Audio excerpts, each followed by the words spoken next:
네, 오늘은 10일과 오직 하나님께 영광 2번 마지막 시간입니다. 자, 제가 질문을 만들어 왔는데요. 우리 종교개혁으로 인한 교회 건물은 어떻게 변화되었을까?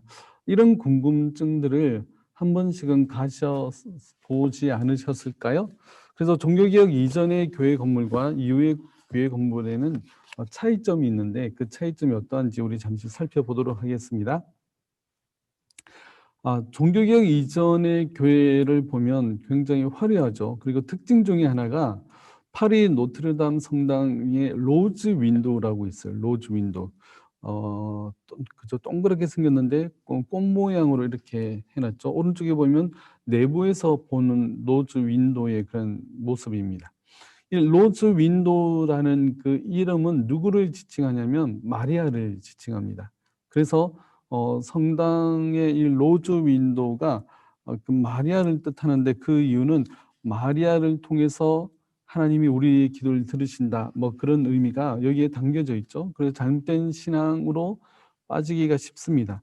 그리고 이제 성당 내부에 들어가면 이 창으로 통해서 은은한 빛이 들어오는데 그 빛이 굉장히 신비롭고 따뜻한 그런 하나님의 은총처럼 느껴지게 됩니다. 그래서 기도할 때 하나님의 음성을 듣는 것 같은 그런 이제 신비로움을 자아내게 되는 거죠. 그리고 굉장히 화려합니다. 여기 보듯이 굉장히 화려한 건물 내부고요. 외형도 굉장히 화려한 그런 건물이었습니다. 우리가 다 잘 알듯이 그런 성당들, 옛날 중세시대 성당들이 다 이랬죠. 또 특징이 이 벽화들이 굉장히 많았습니다. 교회 안에 성당 안에 이런 벽화들이 이 벽에도 있고 천정에도 이렇게 화려하게 벽화들이 다 그려져 있습니다. 이렇게 천장에도 그림 그려져 있고 이런 식으로. 그래서 이제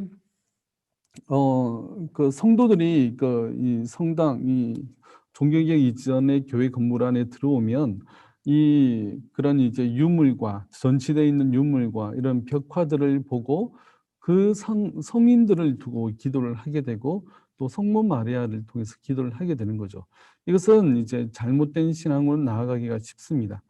자, 그렇다면 종교 개혁자들은 예배 개혁을 어떻게 했을까? 두 가지를 주로 두고 이야기를 했는데, 첫째는 무엇을 해야 하느냐에 대해서 의논했습니다. 하나님의 말씀인 성경에 나타난 예배 요소만을 사용하자. 그래서 무엇을 해야 될 것인가? 성경에 나타나 있는 예배 요소만을 사용하자라고 이야기를 하게 됐고, 두 번째는 무엇을 제거하느냐에 대해서 의논했습니다. 어디까지가 우상인지를 정해서 제거하자. 이렇게 나온 거죠. 그래서 어디까지가 우상인지를 정해서 제거하자는 유한이 무한을 받을 수 없기 때문에 그렇다라고 이야기합니다. 그러니까 유한한 인간이 무한하신 하나님을 그림이나 성상이나 이런 걸로 표현할 수 없기 때문에 이러한 것들은 제거해야 된다라는 것이었죠. 그래서 교회 안에 그 성모 마리아 상이라든지 아니면 성인들의 그런 그림이라든지 성인들의 그런 유물들도 다 이렇게 박물관처럼 이렇게 전시되어 있었어요. 그래서 그 앞에서 기도하는 거죠. 그래서 잘못된 것들을 제거하고 올바른 것들을 사용하자. 그렇게 예배 개혁을 했습니다. 그래서 처음에는 교회당에 있는 그런 아까 로즈 윈도우 있잖아요. 그런 것들을 벽돌로 다 막아버리고 그리고 그 성인들의 유물들도 그냥 다 이제 없애고 막아버렸습니다. 그 그림 그리고 또 창은 내야 되니까 창에 있는 그림들은 그냥 다 지워버리고 그냥 흰 그런 창문으로 이렇게 만들었습니다. 그리고 그렇지만 이제 도시들이 발전하면 새로운 교회를 지어야 되잖아요. 그래서 종교개혁 이후에 새로 지은 교회의 특징은 이렇습니다. 그림이고 화려함이고 전혀 없죠.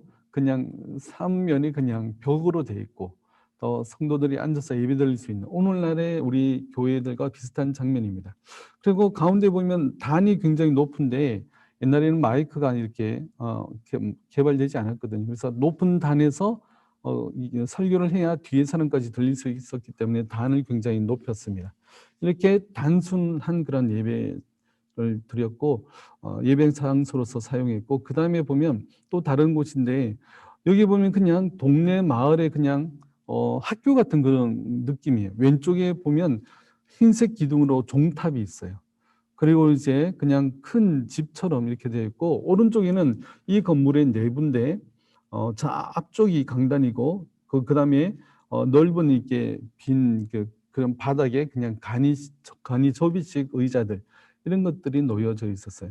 화려함이나 성상이나 그런 신비적인 요소들을 다 제거해 버린 거죠. 그래서 종교개혁 이후의 교회 건물들은 이런 모습으로 나타나게 되었습니다.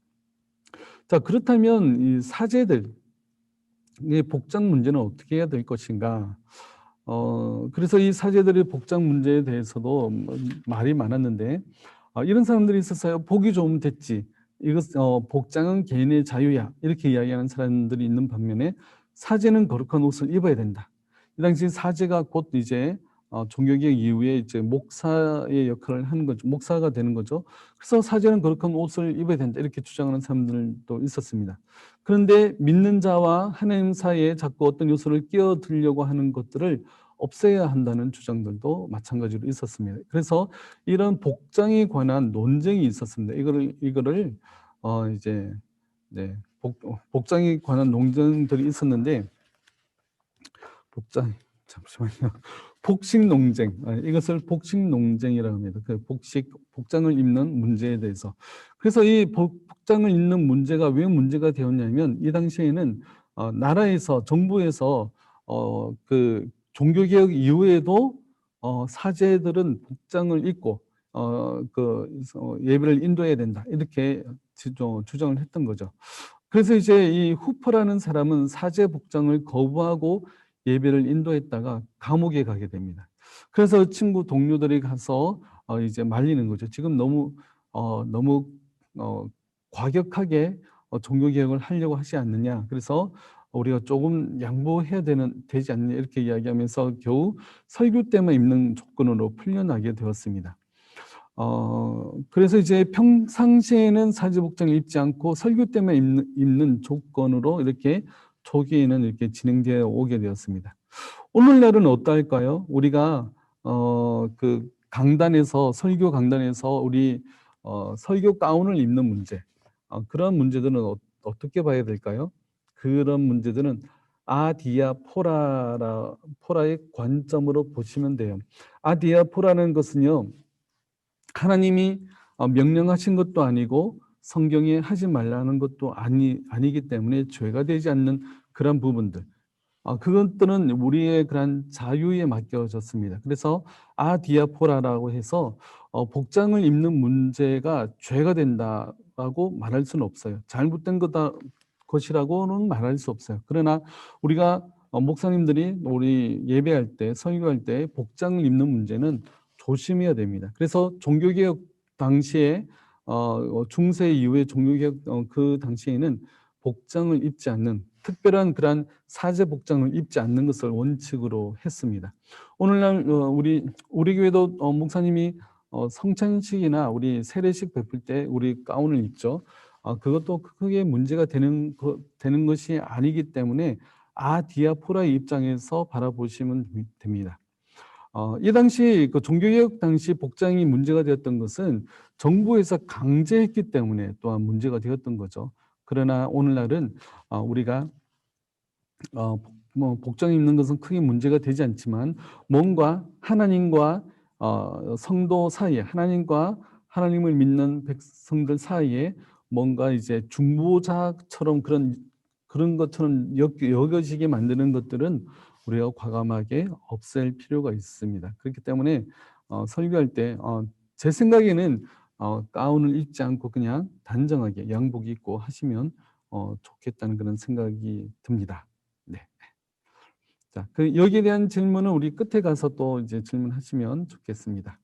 자, 그러면 오늘 공과 보도록 하겠습니다. 요절 말씀은 그런즉 너희가 먹든지 마시든지 무엇을 하든지 다 하나님의 영광을 위하여 하라. 네.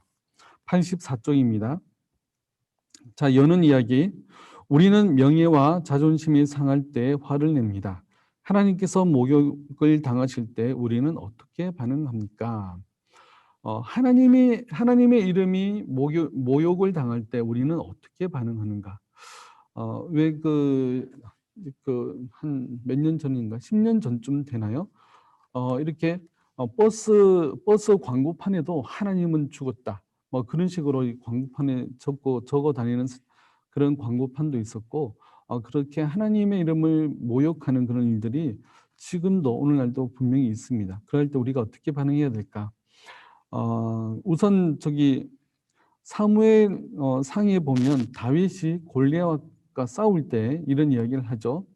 사무엘상 17장 45절 말씀에 다윗이 블레셋 사람에게 이르되 너는 칼과 창과 단창으로 내게 나아오거니와 나는 만군의 여호와의 이름 곧 내가 모욕하는 이스라엘 군대의 하나님의 이름으로 내게 나아가노라. 이런 담대함이 우리에게 있어야 되지 않을까, 그렇게 생각을 해봅니다. 왜냐하면요, 하나님의 이름이 모욕을 당하는데 우리에게 아무 감정이 없다. 그것은 우리의 신앙에 대해서 점검해 봐야 되지 않을까, 그런 생각이 들어요. 그렇다고 그 사람들을 찾아가서 반박하고 대적하고 뭐 그런 문제는 아니지만, 우리가 하나님의 이름이 모욕당하는 것에 대해서 우리가 아무 감정 없이 넘어간다면 그러면 안 되지 않을까, 그런 생각을 가집니다. 자, 삶의 모든 영역에서 85쪽 보겠습니다. 하나님이 보시기에 좋았다는 말씀은 하나님께서 전 우주를 선한 뜻과 목적을 가지고 지으셨음을 말해줍니다. 모든 존재하는 것들은 하나님으로 말미암았고 지금도 하나님께서 그 존재를 가능하게 하심으로 존재합니다. 우리의 모든 존재 원인은 하나님이세요. 하나님이 우리의 모든 존재를 가능하게 하셨기 때문에 우리가 오늘날 우리가 이렇게 살아갈 수가 있는 것입니다. 만물은 하나님 앞에 엎드려 경배하고 감사하고 의지해야 합니다. 창조는 온 천하로 하여금 하나님 앞에 입을 다물게 합니다. 그러나 인간의 타락은 창조 세계 전체에 영향을 미쳤습니다.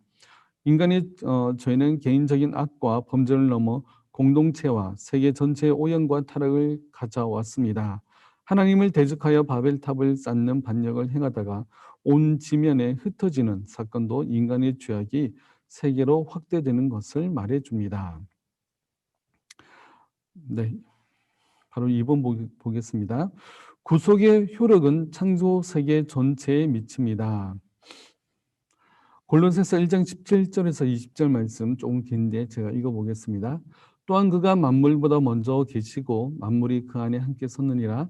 그는 몸인 교회의 머리시라. 그가 근본이시요 죽은 자들 가운데서 먼저 나신 이시니 이는 친히 만물의 으뜸이 되려 하심이요 아버지께서는 모든 충만으로 예수 안에 거하게 하시고 그의 십자가의 피로 화평을 이루사 만물 곧 땅에 있는 것들이나 하늘에 있는 것들이 그로 말미암아 자기와 화목하게 되기를 기뻐하심이라.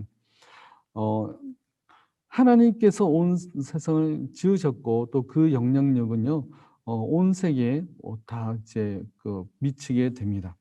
그래서 복음은 하늘 아래 있는 모든 피조물에게 전파되었습니다. 하나님의 구속 경륜은 새 하늘과 새 땅의 완성을 바라봅니다. 네. 골로새서 1장 23절 말씀에 보면 만일 너희가 믿음이 거하고 터 위에 굳게 서서 너희 들은 바 복음이 소망에서 흔들리지 아니하면 그리하리라.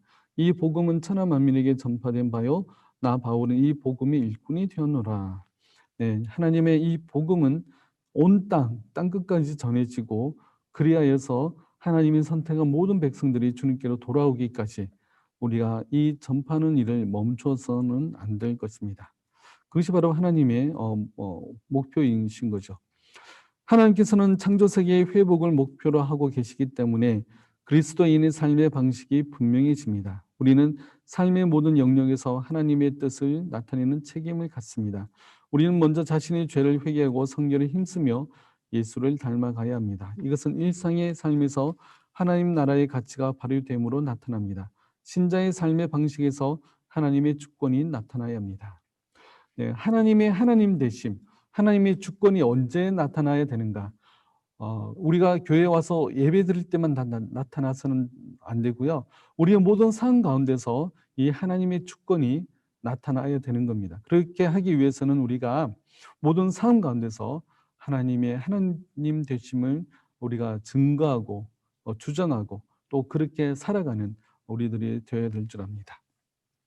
3번, 그리스도인은 복음을 전하여 한 생명을 구원하는 일에 힘을 기울여야 합니다. 그리고 자신이 하나님을 닮아가고 알아가는 일에 최선을 다해야 합니다. 하나님이 하나님이 믿는 하나님의 백성들에게 원하시는 두 가지가 바로 이거예요. 다른 사람에게 바로 이 구원하는 일, 복음을 전하는 일과 또 우리 자신이 하나님을 닮아가는 이 일인 것이죠. 닮아가고 하나님을 알아가는 일. 이 두 가지에 우리는 힘써야 됩니다. 네. 그다음 보겠습니다. 그러나 우리의 책임은 여기에 머물지 않습니다. 그리스도인의 신앙은 개인적이지만 사적이지 않습니다. 그리스도인은 공적인 책임을 지는 사람입니다. 지역사회에서부터 국가와 지구촌에 이르기까지 사회적이며 역사적인 책임을 집니다. 지구의 미래와 환경을 위한 책임도 있습니다. 이 세상 자체도 그리스도인의 사역 대상입니다. 여기 우리가 창세기 1장 28절 말씀을 보면 이런 말씀이 있습니다. 하나님이 그들에게 복을 주시며 하나님이 그들에게 이르시되 생육하고 번성하여 땅에 충만하라, 땅을 정복하라, 바다의 물고기와 하늘의 새와 땅에 움직이는 모든 생물을 다스리라 하시니라. 네. 우리가 지음받은 목적, 창조 목적은 좀 전에 얘기했듯이 다른 이들에게 복음을 전해서 한 생명을 더 구원하는 일과 하나님을 알아가고 닮아가는 일인데, 그러한 일들을 통해서 우리는 이 세계 전체에도 하나님의 뜻과 하나님의 영광을 나타내야 되는 것입니다. 그래서 우리가 이 하나님께서 지으신 이 지구 환경도 우리가 생각해야 되겠죠. 그래서 하나님을 믿는 사람들에게, 믿는 사람들 중에 환경 전문가들이 나와서 환경을 더 오염시키지 않도록 노력하는 것도 우리의 책임입니다. 그래서 우리가 작게는 분리수거 잘하는 것 자체도 바로 우리가 이 일을 감당하는 일인 것입니다. 환경을 오염시키지 않는 일, 그리고 이 문화 사역도 하나님이 기뻐하시는 모습으로 또 하나님께 영광 돌리는 방향으로 이 문화 사역을 우리가 더욱더 개척해야 되고 만들어 나가야 되는 것입니다. 그렇기 때문에 우리가 모든 일에 있어서 우리가 모든 곳에서 하나님의 영광을 드러낼 수 있는 그런 우리들이 되어야 되겠죠. 그다음 보겠습니다. 우리는 이 세상에서 하나님의 뜻이 힘있게 시행되며 하나님의 영광이 널리 드러나도록 하는 사명을 부여받았습니다. 보라 참 좋다 말씀하시던 그 모습으로 모든 것이 회복되도록 하는 부름입니다. 세계는 하나님의 주권이 시행되는 창조 영역입니다. 그리고 그리스도인의 책임 영역입니다. 네. 질문 보겠습니다. 우리는 삶의 땡땡에서 하나님의 땡을 나타내는 책임과 특권을 가지고 있습니다. 답은 아시죠? 우리는 삶의 모든 영역에서 하나님의 뜻을 나타내는 책임과 특권을 가지고 있습니다. 네, 책임이면서 동시에 특권입니다. 그것을 잘 아시면 좋을 것 같습니다. 자, 그다음 넘어가겠습니다. 하나님의 영광의 무게를 회복해야 합니다. 1번, 하나님께 합당한 영광을 돌리기 위해 우리 삶에 하나님의 주권을 회복해야 합니다. 하나님께서는 우리의 왕이십니다.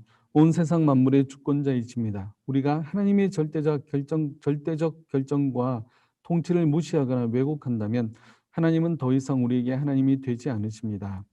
하나님이 주권자이시기에 우리는 우리의 참된 필요가 무엇인지 올바르게 알거나 결정할 위치에 있지 않습니다. 한순간도 세상이 우리를 중심으로 돌아간다고 생각해서는 안 됩니다.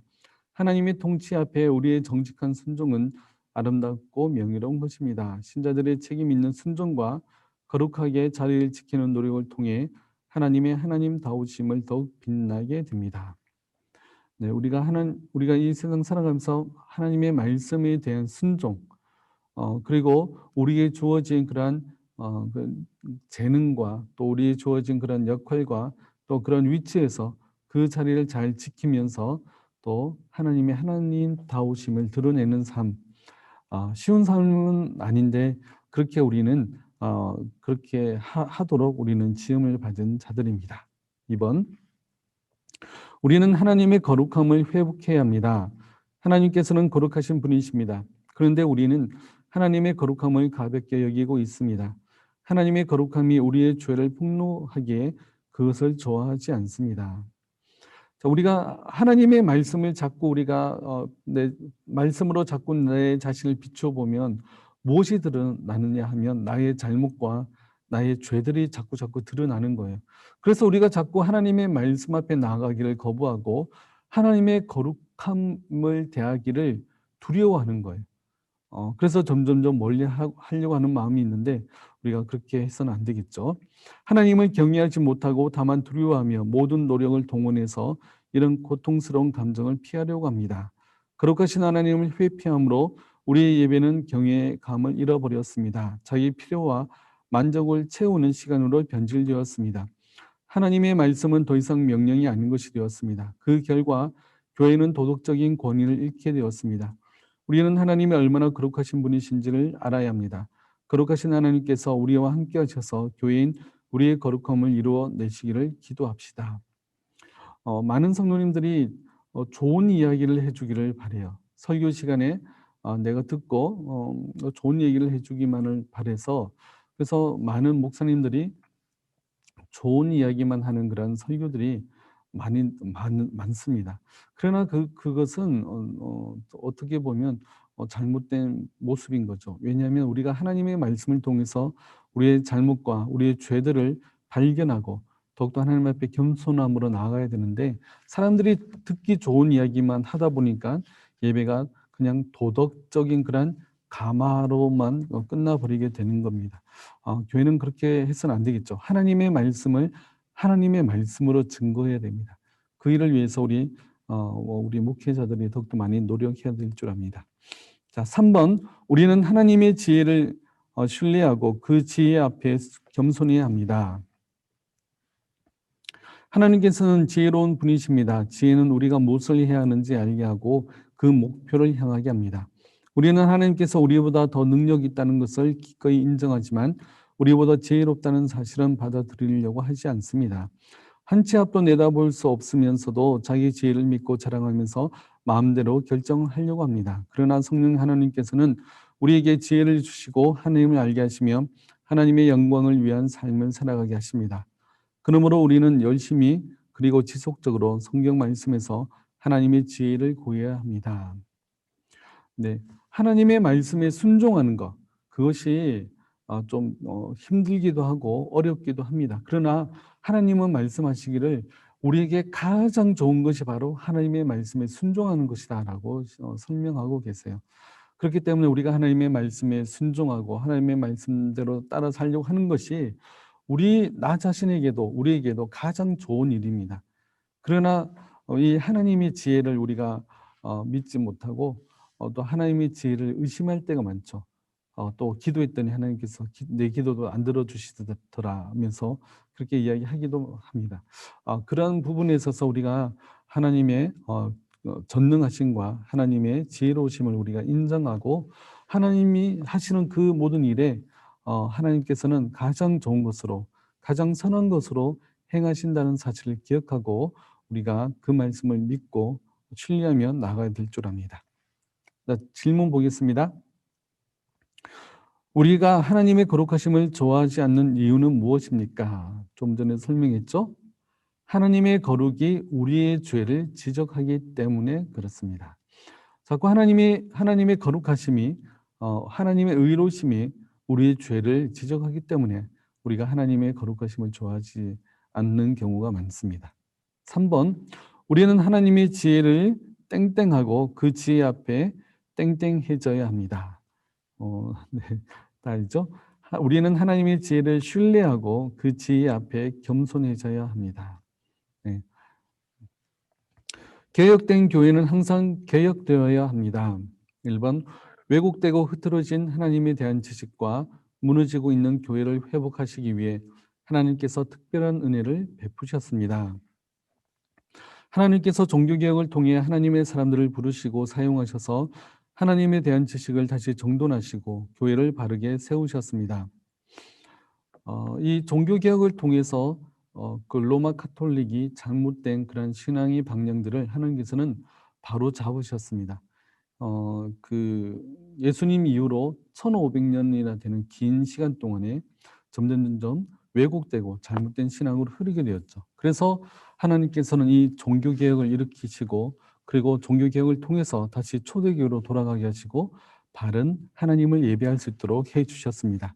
그것이 하나님의 특별한 은혜입니다.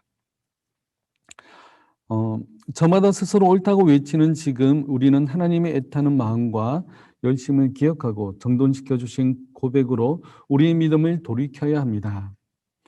우리 자신도 오늘날도 우리가 잘 돌아봐야 돼요. 우리가 잘못된 예배를 드리고 있지는 않는가?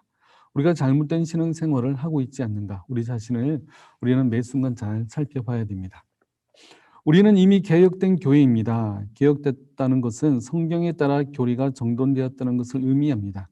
우리는 이미 개혁된 교리에 따라 스스로 개혁하는 것을 멈추지 말아야 합니다. 개혁된 교회는 항상 개혁되어야 합니다. 네. 항상 개혁되는 교회를 리폼드 교회라고 그러는데, 리폼드 처치라고 하는데, 우리의 교회도 마찬가지로 항상 개혁되어야 돼요. 무엇으로? 바로 성경 말씀으로, 하나님의 말씀으로 뭔가 잘못된 것이 있고 틀린 것이 있다. 그러면 언제든지 그것을 고칠 수 있는 그런 마음의 준비가 되어 있어야 되는 것입니다. 왜냐하면요, 우리가 이 교회 전통이라는 것이 교회가 오랜 시간 흐르다 보면 그것이 성경보다 더 가치 있는 것으로 생각할 때가 있어요. 우리 교회는 지금까지 이렇게 해왔어. 그러니까 당연히 이렇게 해야 돼. 이런 기준들이 있는데 그러한 기준들이 자칫 잘못하면 성경 말씀을, 하나님의 말씀을 배반하는, 해치는 그런 경우들이 종종 있습니다. 그렇기 때문에 우리는 이것은 분명히 하나님께서 기뻐하시지 않는 것인데 하나님의 말씀을 통해서 볼 때 이것은 잘못된 것인데라는 것이 생각이 든다면 우리가 우리 재직회를 통해서 그러한 것들을 바로 잡을 수 있도록 우리가 노력해야 됩니다. 그러나 우리의 연약함과 사탄의 공격 때문에 개혁된 교리에서 멀어질 수 있습니다. 그러므로 우리는 먼저 개혁된 교리가 무엇인지를 알아야 합니다. 그리고 오늘의 삶에 날마다 새롭게 살아내야 합니다. 네. 2번, 하나님께서 하늘과 땅을 창조하신 목적은 하나님의 영광을 나타내기 위함입니다. 하나님께서 사람을 구원하시려는 목적은 우주를, 특별히 사람을 창조하신 본래의 목적을 회복하시기 위함입니다. 그래서 예수 생명을 소유한 우리는 하나님의 영광을 위해 삽니다. 영원토록 하나님을 즐거워합니다. 하나님의 영광을 추구하는 것과 인간의 행복이 다른 것은 아닙니다. 우리가 하나님을 즐거워할 때 하나님은 영광을 받으십니다. 우리의 기쁨은 하나님 되심을 알아가는 것과 하나님께 영광을 돌리는 삶 속에 있습니다. 우리는 예수님을 믿는 아름다움과 주 안에서 누리는 기쁨을 모든 상황에서 이웃들에게 나타내야 합니다. 우리는 하나님을 영원토록 즐거워하는 하나님의 사랑받는 자녀입니다. 네.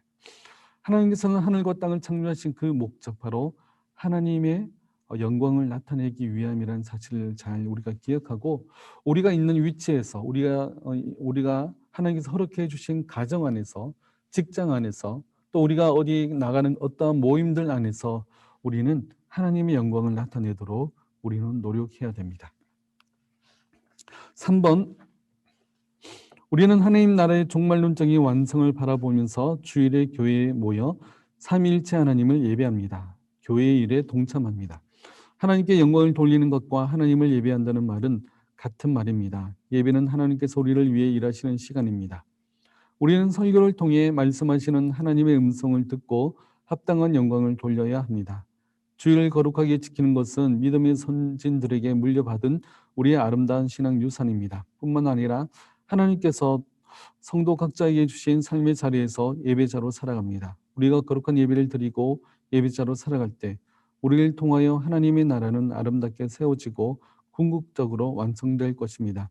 하나님의 열심과 성실하심이 모든 일을 이루어 가십니다. 우리는 자기 자신을 포함하여 그 어떤 곳에서도 영광을 돌리지 말아야 합니다. 오직 하나님께 영광을 돌려야 합니다. 여호와여, 영광을 우리에게 돌리지 마옵소서. 우리에게 돌리지 마옵소서. 오직 주는 인자하시고 진실하심으로 주의 이름에만 영광을 돌리소서. 네, 우리는 오직 하나님께만 영광을 돌리기 위해서 노력해야 됩니다. 우리가 자칫 잘못하면 나 자신의 영광을 받는 것을 기뻐하고 즐거워하고 그러한 삶을 추구하는데 우리가 조심해야 됩니다. 왜냐하면 우리가 직분을 가질수록 교회 안에서 봉사를 더 많이 할수록 우리가 더 많이 알수록 우리가 교만해지고 또 우리가 하나님의 영광을 가로채기가 쉽습니다. 그렇기 때문에 우리 자신이 내가 하나님의 영광을 가로채지 않는가. 우리가 항상 그것을 기억하고 오직 하나님께만 영광을 돌리는 우리들 다 되었으면 좋겠습니다. 자, 적용을 위한 질문.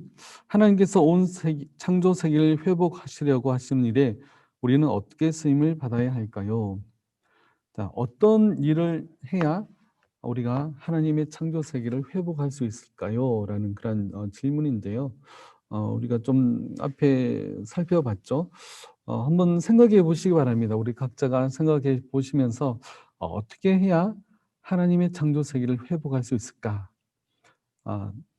네, 제가 답을 먼저 드리면 먼저는 온 땅에 복음을 전하는 일, 아직도 믿지 않는 사람에게 내 이웃이나 내 가족이나 가까운 사람에게 복음 전하는 일부터 시작됩니다. 그래서 한 사람 한 사람 한 사람이 하나님을 알고 복음을 받아들이고 또 하나님을 예배하는 일들, 이 일들이 바로 창조 세계를 회복하는 일이고요. 그건 사람을 회복하는 일이고 또 우리가 사람뿐만 아니라 온 자연 세계 그리고 온 문화에 관련해서도 다 모든 것들이 하나님께 영광을 돌릴 수 있도록 우리가 그 모든 일에 우리가 그 창조 세계를 회복하려고 우리가 노력해야 될 줄 압니다. 네, 2번 교회를 교회답게 회복하는 일에 우리는 어떤 일을 해야 하는지 말해 봅시다. 네, 교회를 교회답게 회복하는 일. 질문이 좀 어려울 수도 있는데 교회가 더욱더 교회답게 되는 일이 어떤 일들이 있을까요? 뭐 많겠죠. 네. 먼저 예배만 하더라도요. 우리가 예배에 오는 목적이 무엇이라고 생각하시죠? 예배 드리는 목적이? 예배는 워십입니다. 워십. 하나님을 영화롭게 하는 것이 바로 예배인데 자꾸 우리가 잘못 생각하면 나 오늘 교회 와서 은혜 못 받았어. 이렇게 말씀하시는 분들이 계세요. 예배의 중심이 하나님이 아니라 나 자신에게 있게 되면 그런 말들을 하는 거예요. 내가 은혜를 못 받았어. 오늘 말씀 왜 저래? 이렇게 이야기하시는 분들도 계시고요. 또 예배 가운데서 저 설교 나한테 하는 이야기네. 누구한테서 들어서 이런 저런 얘기를 하는 거지 하면서 그렇게 말씀하시는 분들이 간혹 계세요. 그것은 하나님께서 말씀을 통해서 그 사람의 잘못된 그런 점들을 또 드러내시고 회개하도록 하시는 것인데 자꾸 이제 예배를 예배답게 하지 못한 그런 모습들이 종종 있죠. 뿐만 아니라 우리가 봉사하고 헌신하고 또 열심히 노력했는데 왜 아무도 나에게 칭찬해 주지 않아 하면서 상처받는 일들. 그리고 이제 교회의 직분은 섬기는 직분입니다. 다른 사람을 위해서 섬기는 그런 직분인데 그저 어떤 권사 직분에서 권사 투표에서 떨어졌다고 또 이제 안수 집사 투표에서 떨어졌다고 교회를 떠나는 분들이 계세요. 그러니까 얼마나 마음이 아픈지 모릅니다. 그래서 교회를 교회답게 회복하는 일에 우리가 항상 주의하고 살펴서 나 자신이 영광과 칭찬을 받는 것이 아니라 오직 하나님께서 영광과 칭찬을 받으시도록 우리는 노력해야 됩니다. 네. 자, 지금까지 우리가 종교개혁 5대 솔라 이 책을 가지고 우리가 공부를 했고요.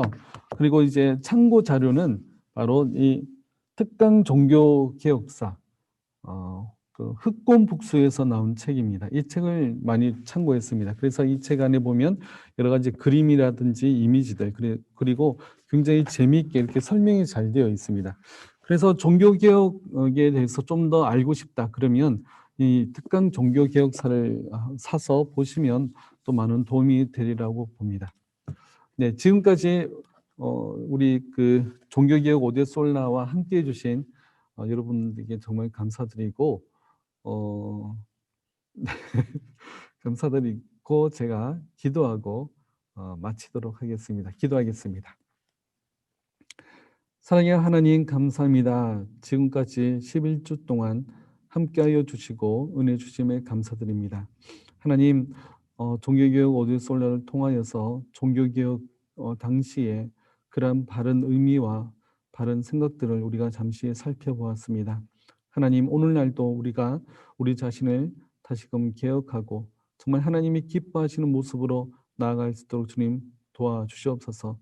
우리는 아직도 부족하고 연약합니다. 그러나 지혜의 하나님께서 우리에게 지혜를 알려주시고 또 하나님이 원하시는 것이 무엇인지 분명히 알고 깨달을 수 있도록 주님 항상 우리를 도와주시옵소서. 더욱더 하나님을 알고 또 하나님을 닮아가려고 하는 주를 닮아가는 저희들 될 수 있도록 도와주시고 아직도 하나님을 모르는 자들에게 주의 복음을 증거하는 그러한 삶을 살아갈 수 있도록 주님 함께하여 주시옵소서. 그리하여 모든 상 가운데서 하나님께 영광을 돌리는 우리의 삶이 될 수 있도록 도와주시옵소서. 예수님의 이름으로 기도드립니다. 아멘. 11주 동안 너무나 수고 많으셨고요.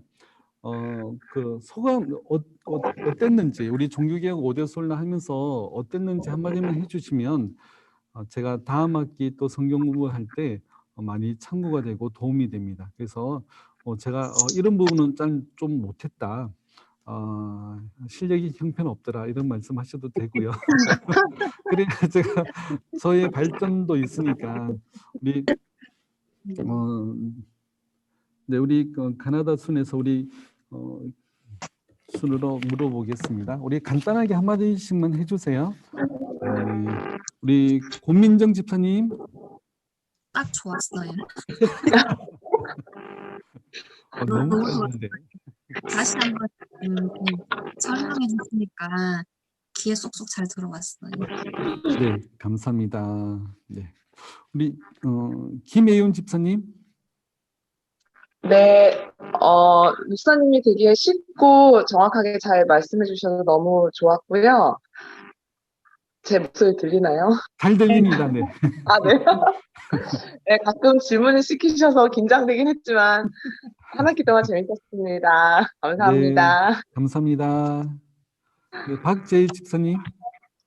네, 뭐 성경 공부 자체가 모두 다 그렇긴 하지만 뭐 알고 있어도 또 한번 짚어보는 의미, 그리고 또 계속 들어도 모르는 것 투성, 네, 뭐 여러 가지로 다 많이 배우고 네, 좋았습니다.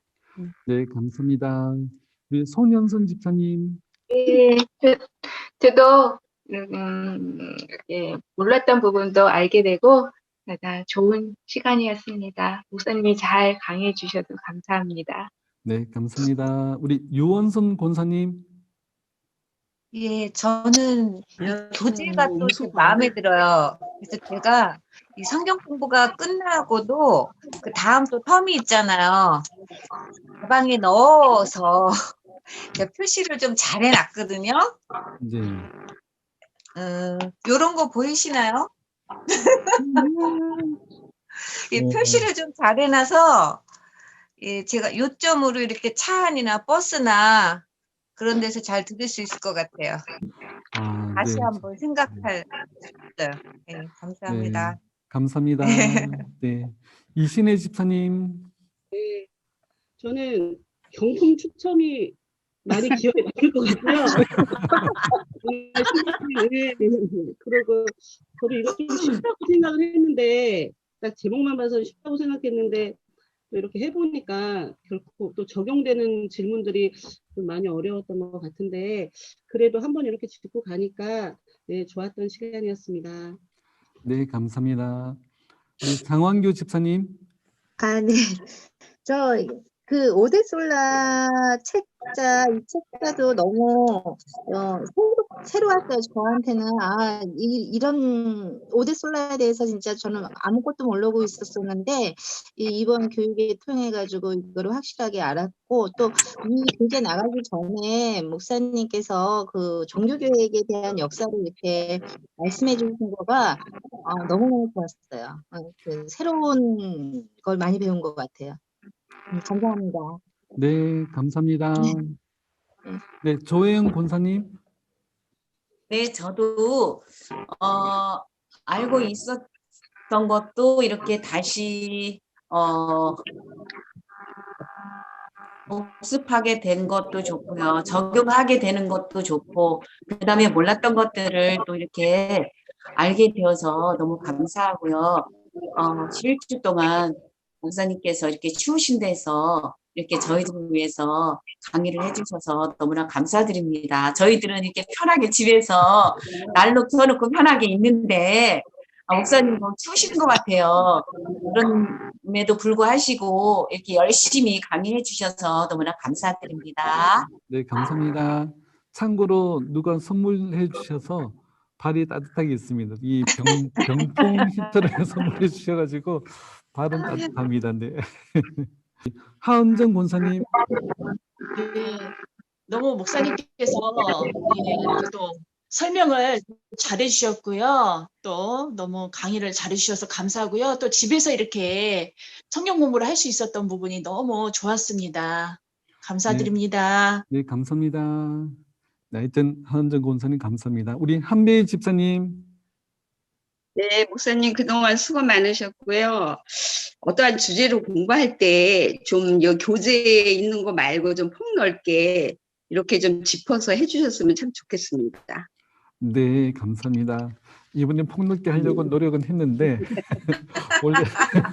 원래 교재에는 이것저것 많이 알고. 네. 네, 더 노력하도록 하겠습니다. 네, 감사합니다. 우리 홍지연 집사님. 네, 제가 모태신앙이라고 다 알고 있는 줄 알았는데 생각보다 모르는 것도 많고 제일 기본적인 것도 잘 다시 정립할 수 있어서 좋았고요. 그리고 질문을 여러분들이 해주시고 또 그 목사님이 그 질문 가지고 처음에 다시 시작해 주시고 하셨을 때 되게 많은 걸 배울 수 있어서 특히 더 좋았던 것 같습니다. 네, 너무 감사합니다. 네, 감사합니다. 네, 너무 수고 많으셨고요. 우리 내년 3월에 또 다른 주제로 성경 공부를 하거든요. 우리 다른 목사님들도 같이 이렇게 시작하게 될 건데 또 제 수업도 기억해 주셔서 생각나시면 또 들어오셔도 됩니다. 네. 네, 11주 동안 너무 수고하셨습니다. 수고하셨고 너무 고생 많으셨습니다. 자, 그러면 우리 다 함께 박수로 오늘 시간 마무리하도록 하겠습니다. 수고하셨습니다. 감사합니다. 수고하셨습니다. 감사합니다.